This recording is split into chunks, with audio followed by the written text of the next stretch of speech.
I often wonder about my mother's closet. It could be a matter of self-hate on my part. I rather think it's a symbol of how private their pain needed to be.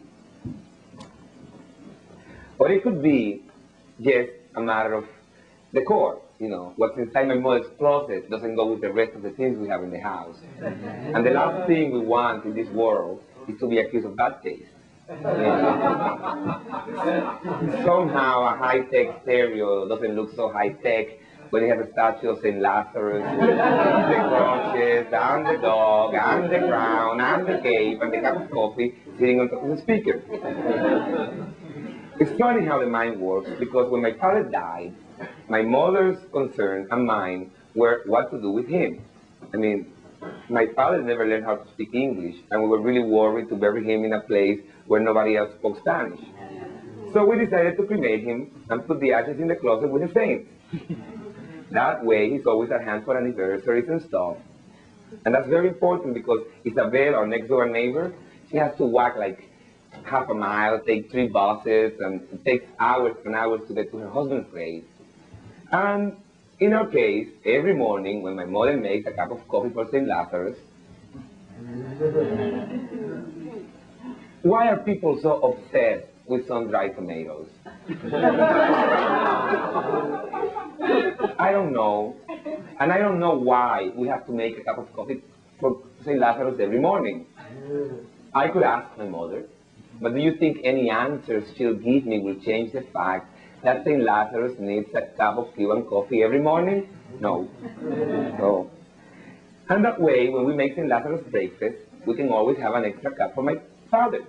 And for my mother and me, it has the same meaning as putting flowers in a grave. Maybe the meaning for my mother's closet is her own way to protect me from the past, so that the things that happen today are just as important as the things that happened 20 years ago. That's how I ended up with a fish tank. It's a long, long dream of mine to have that fish tank. I broke up with this guy I was sort of in love with, and you know that weird voice we all hear in our heads when we're in trouble said to me, "Enrique, get yourself a fish tank." And I was really happy and relieved.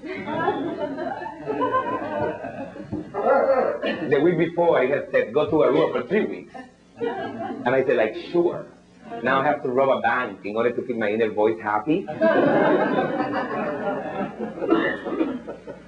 But the fish tank seemed doable. And then, surprise, surprise, my sister, remember her? She materialized this 55-gallon fish tank in my living room with the water and the fish and the bubbles and the plastic plants, the light, everything that works, you name it. And I was happy because in a way, taking care of the fish makes me feel a little bit like Fidel Castro. I can adjust the temperature in the heater, I can make it colder or warmer. If the fish are starving to death, they cannot ask me why. I don't have to explain to them that I quit a job because they told me I couldn't play the kind of music I liked. And I couldn't work unless I listened to that particular type of music, which I guess the customers hated. Anyways, taking care of the fish tank keeps my mind away from him, you know, the guy. We broke up because, well, I don't know about you, but I like a little communication now and then. A conversation. Okay, so I'm demanding. Sue me. Call your lawyer. You know? I just couldn't go on day in, day out, watching him get high with crack. I mean, once he got high, he was calm, like this. Have you ever been mellow? Olivia, Valium is as mellow as I'll ever go. Worst of all, when he wasn't high, I found myself praying to God that he would find money to get high because then he was unbearable. I mean, there I was, right, trying to be the good boyfriend, making him a sandwich, and then he was yelling at me, like, "For God's sakes, can you put the bread in the oven before you put the ham and the cheese on it? I like it that way. Get me a beer, light me a cigarette, get me this, get me that." Barking, I'm farting, I'm burping, I'm farting all day long. I could have let it slide I will, at least I will have a boyfriend today. But no, I have to open my big mouth and fuck up the whole relationship. So I went up to him and I said, I think you're a drug addict. And he said he wasn't. Now that was my big chance. Let it slide. Let it slide. So no, I went back and I insisted. I think you're a drug addict.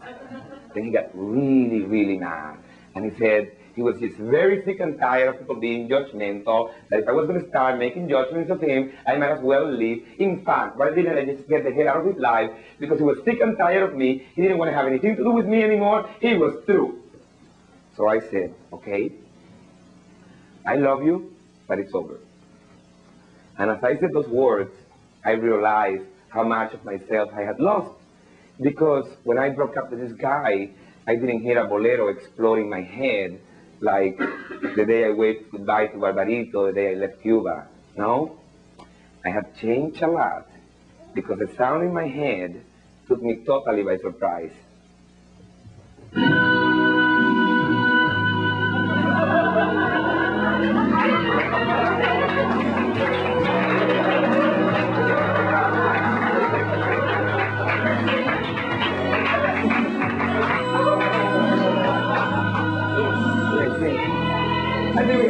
Ladies and gentlemen, speaking, this is great meeting. I think we get the point, Vicky, we get the point. Because somebody do something, steal that song! Please, steal the song! Thank you.